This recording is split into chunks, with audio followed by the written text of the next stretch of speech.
আজকে আমি বানাবো তেল পিঠে কিংবা পোয়া পিঠে কিংবা আন্দোসা পিঠে। তো চলো কীরকমভাবে বানাই তোমরা দেখতে থাকো। ভিডিওটি ভালো লাগলে একটা লাইক করো, কমেন্ট করো, শেয়ার করো, সাবস্ক্রাইব করতে কিন্তু একদম ভুলো না। একদম যারা নতুন তারাও বানাতে পারবে এই পিঠেটা দেখলে। তো এখানে আমি নিয়েছি চালের গুঁড়ি, তারপরে দিয়ে দিলাম একটু ময়দা, শুধু চালের গুঁড়ো দিয়েও বানানো যায়। তারপরে দিয়ে দিলাম চিনি, তারপরে একটু মিশিয়ে নেব ময়দা, চিনি আর চালের গুঁড়ি দিয়ে, তিনটে জিনিস দিয়ে মিশিয়ে নেব। তারপরে দিয়ে দেবো, এখানে আমার মেশানো হয়ে গেছে। তারপরে দিয়ে দেবো লবণ, একটু লবণ দিয়ে এখানে উষ্ণ গরম জল দিয়ে একটু একটু জল দিয়ে ভালো করে মাখাতে হবে। এখানে আমি একসঙ্গে পুরো জল দেব না, একটু একটু জল দেব আর একবার করে মাখাবো। যত ভালো মাখানো হবে, ব্যাটার বানানো হবে, তত ভালো পিঠে হবে। একদম নতুন যারা তারাও বানাতে পারবে। এখানে আমি একটু একটু জল দিয়ে বারবার করে করে অনেকটা টাইম ধরে ধরে খুব সুন্দর করে মাখিয়ে নেব। প্রথমে একটা শক্ত ডো বানাবো, তারপর ধীরে ধীরে জল দিয়ে দিয়ে নরম একটা ব্যাটারে পরিণত করব। তো চলো তোমরা দেখতে থাকো অনেকক্ষণ ধরে। এখানে আমি প্রায় 20 মিনিট ধরে এরকমভাবে মেখেছি। একদম যারা প্রথমবার বানাচ্ছে তারাও বানাতে পারবে। তারপর আমি আর একটু জল দিয়ে নেব। দেখো ধীরে ধীরে একটা ব্যাটারে পরিণত হচ্ছে, একদম নরম করে। আস্তে আস্তে জল দিতে হবে, একবারে জল দিলে কিন্তু হবে না।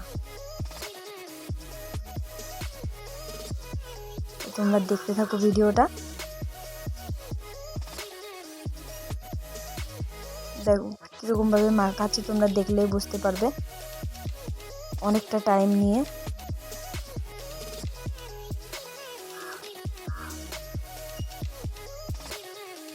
এরপরে আমি দিয়ে দেব উষ্ণ গরম দুধটা গরম করে তারপরে একটু ঠান্ডা করে তারপরে দুধ দিতে হবে। যাদের দুধ ভালো না লাগে তারা নাও দিতে পারো, আর যাদের ভালো লাগে তারা দিতে পারো। দুধ দিলে একটা অন্যরকম স্বাদ আসে, তার জন্য যারা মনে করে তারা দিতেও পারে, আর যারা মনে না করে তারা নাও দিতে পারে।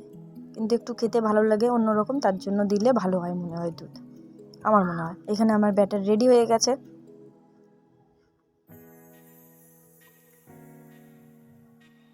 কীরকম গাঢ় থাকবে, কীরকম পাতলা থাকবে তোমরা ভালো করে দেখে নাও, দেখলে বুঝতে পারবে।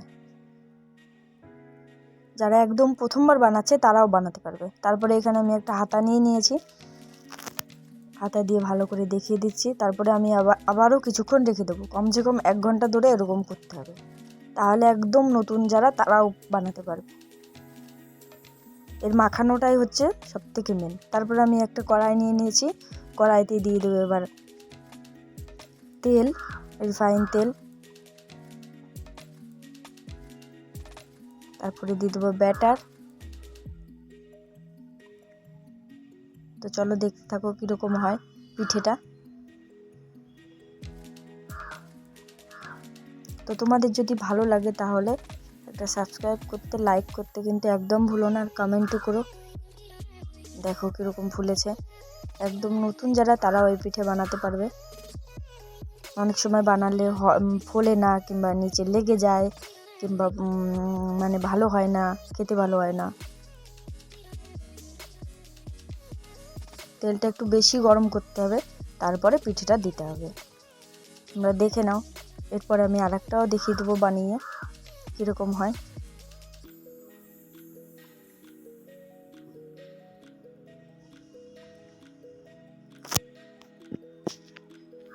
ভালো লাগলে কিন্তু সাবস্ক্রাইব করতে তোমরা একদম ভুলো না। এবার আমি তুলে নেব পিঠেটা।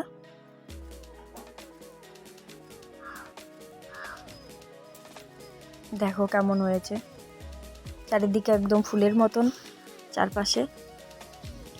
আর একটা আমি এখানে বানিয়ে দেখিয়ে দিচ্ছি।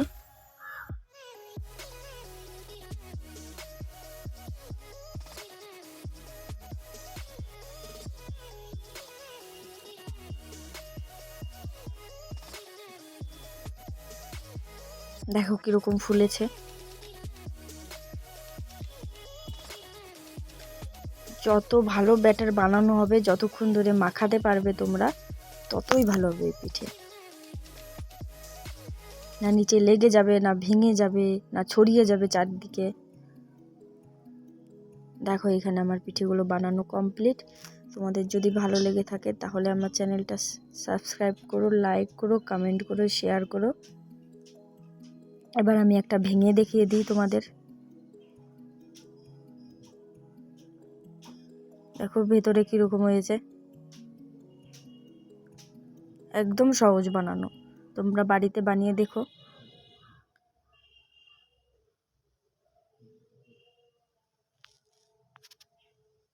তো তোমরা সাবস্ক্রাইব করতে কিন্তু একদম ভুলো না। নেক্সট ভিডিওর জন্য টাটা।